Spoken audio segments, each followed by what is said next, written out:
আমার চ্যানেলে তোমাদের সকলকে স্বাগত। আজ আমরা ক্লাস 8-এর রায়ান মার্টিন প্রশ্নবিচিত্রা থেকে ভূগোলের দ্বিতীয় পর্যায়ক্রমিক মূল্যায়নের পঞ্চম স্কুল সলভ করব।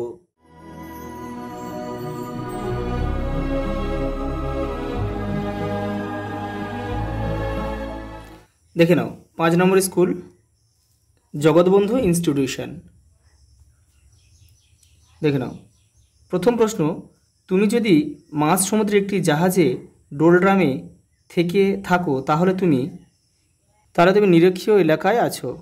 পরেরটা, দক্ষিণ আমেরিকায় দেখতে পাওয়া যাবে দীর্ঘতম পর্বতশ্রেণী আন্দিজ পর্বতমালা।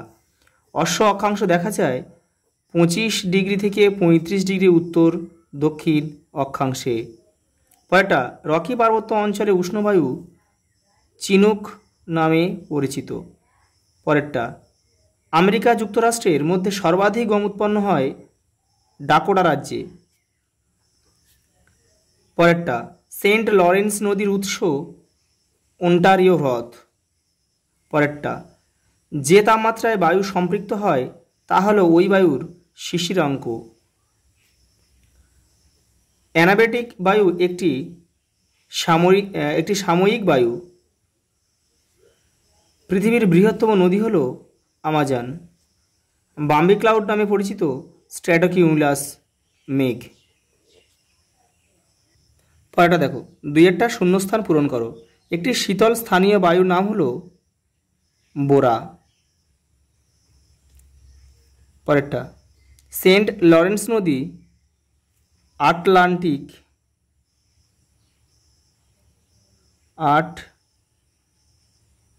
আটলান্টিক মহাসাগরে পতিত হয়েছে। পরেরটা, কোন মেঘে ঢাকা আকাশ দেখতে অনেকটা ম্যাকারেল মাছের পিঠের মতো? সিরোকিউমুলাস।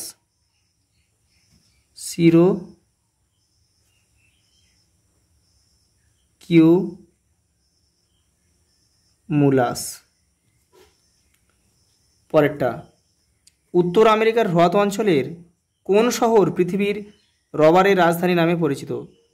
অ্যাক্রন।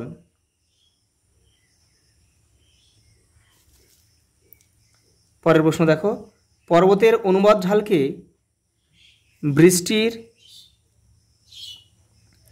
বৃষ্টির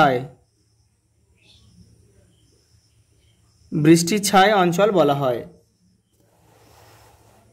পরের প্রশ্ন, নিরক্ষীয় অঞ্চলে সারা বছর নিম্নচাপ বিরাজ করে। 1914 খ্রিস্টাব্দে পানামা খালটি কাটা হয়। আয়ন বায়ুর অপর নাম বাণিজ্য। আয়ন বায়ুর। সাডবেরি পৃথিবীর বৃহত্তম নিকেল খনি। সাডবেরি। পৃথিবীর শ্রেষ্ঠ ময়দা উৎপাদক কেন্দ্র বাফেলো। পরেরটা দেখো, নিচের বিবৃতিগুলি শুদ্ধ বা অশুদ্ধ নির্বাচন করো। দেখে নাও, প্রথমেরটা আছে আয়ন বায়ুর গতিবেগ উত্তর গোলার্ধের তুলনায় দক্ষিণ গোলার্ধে কম। এটা হচ্ছে অশুদ্ধ, কারণ এটা বেশি হবে উত্তর গোলার্ধে, দক্ষিণ গোলার্ধে বেশি হবে। কারণ কি, দক্ষিণ গোলার্ধে জলভাগের পরিমাণ কিন্তু অনেক বেশি, সেই জন্য দক্ষিণ গোলার্ধে বেশি হবে। অ্যাঞ্জেল পৃথিবীর উচ্চতম জলপ্রপাত। এটা শুদ্ধ। আমেরিকা যুক্তরাষ্ট্রে ডাকোটা রাজ্যে সবচেয়ে বেশি গম উৎপাদিত হয়। এটাও শুদ্ধ। অরিনোকো নদীর অববাহিকায় ল্যানোস সমভূমি অবস্থিত। এটা অশুদ্ধ। এটা গ্রাহ্যযোগ্য হবে। সুন্দরবনকে পৃথিবীর ফুসফুস বলা হয়। এটাও অশুদ্ধ। এটা হবে সেলভাকে। দক্ষিণ আমেরিকা সেলভাকে পৃথিবীর ফুসফুস বলা হয়। পম্পাস অঞ্চলে স্থানীয় বায়ুর নাম হচ্ছে পম্পেরো। এটা হচ্ছে শুদ্ধ। 2 মেরুবৃত্ত প্রদেশে নিম্নচাপ সৃষ্টি হয়েছে। এটাও শুদ্ধ। বায়ু সবসময় নিম্নচাপ অঞ্চল থেকে উচ্চচাপ অঞ্চলের দিকে প্রবাহিত হয়। এটা অশুদ্ধ হবে। কারণ বায়ু সবসময় উচ্চচাপ অঞ্চল থেকে নিম্নচাপ অঞ্চলের দিকে প্রবাহিত হয়।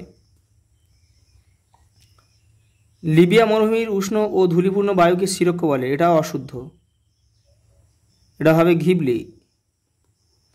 পরেরটা, কানাডিয়ান শিল্ড অঞ্চলের উত্তর দিকে সাভানা জলবায়ু দেখা যায়, এটাও অশুদ্ধ।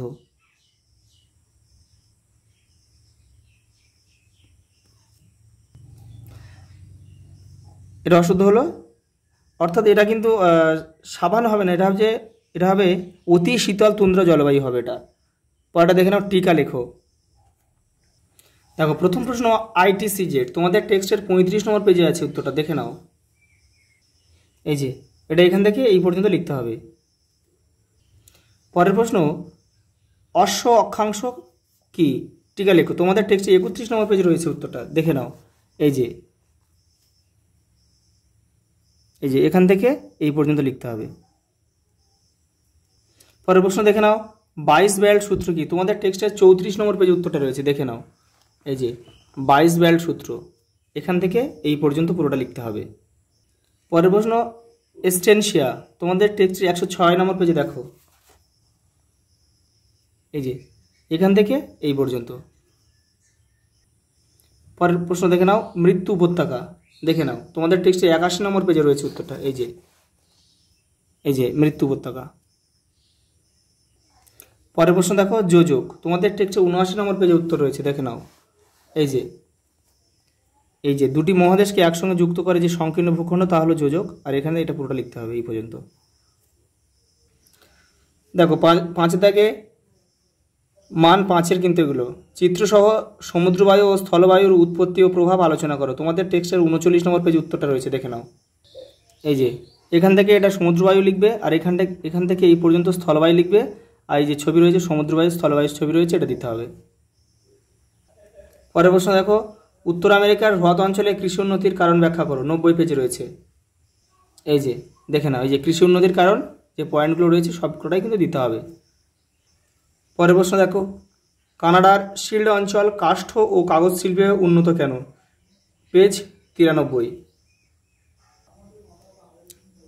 কাষ্ঠ ও কাগজ শিল্প, এখান থেকে কিন্তু এই যে এখান থেকে শুরু করে কিন্তু এটা পুরোটা লিখতে হবে কিন্তু, এই যে এটা পুরোটা। পরের প্রশ্ন দেখো, পম্পাস অঞ্চলের কৃষিকাজ ও পশুপালন সম্পর্কে যা জানা লেখো। তোমাদের টেক্সটে 106 নম্বর পেজে উত্তরটা রয়েছে, দেখে নাও একটু। এই যে কৃষিকাজ আর পশুপালন, এখান থেকে একটু লিখবে, আর এখান থেকে তোমরা একটু অল্প অল্প করে লিখলে হয়ে যাবে পুরোটা। আচ্ছা এই পর্যন্ত, দেখা হবে পরের ভিডিওতে।